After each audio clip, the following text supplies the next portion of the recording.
চট্টগ্রাম বিশ্ববিদ্যালয়ে ছাত্রলীগের সভাপতি থেকে 2009 সালে চট্টগ্রামের এমপি হয়ে পান মন্ত্রিত্ব।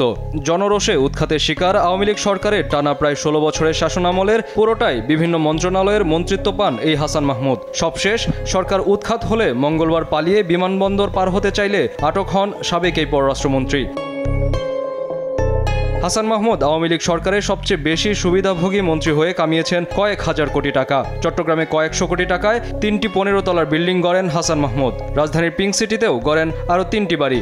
এফডিসির পাশে কেনেন শত কোটি টাকা মূল্যের বিশাল বাণিজ্যিক প্লট। শুধু দেশে সম্পদ গড়েননি, সম্পদ পাচারেও সিদ্ধহস্ত হাসান মাহমুদ। আরব আমিরাত দুবাইয়ের আজমান এলাকার একটি পুরো ল্যান্ড কিনে গড়েন বেশ কয়েকটি বাড়ি। এখানেও দেশ থেকে হাজার কোটি টাকা পাচার করে গড়েন এইসব সম্পত্তি। তথ্যমন্ত্রী থাকাকালে বিটিভির ঠিকাদার সহ বিভিন্ন কাজ থেকে হাতিয়ে নেন শত শত কোটি টাকা। বন পরিবেশ মন্ত্রী থাকাকালে নিয়োগ, বদলি ও বন উজাড় করে হাতিয়েছেন কয়েকশো কোটি টাকা।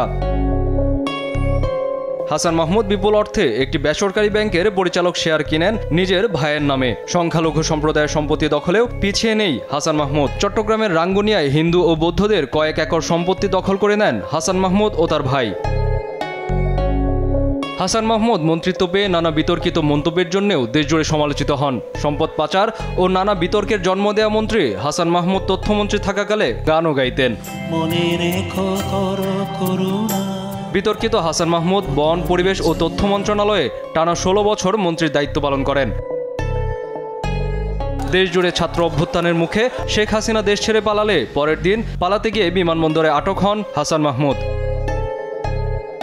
কায়েস রাহাত, দেশ টিভি, ঢাকা।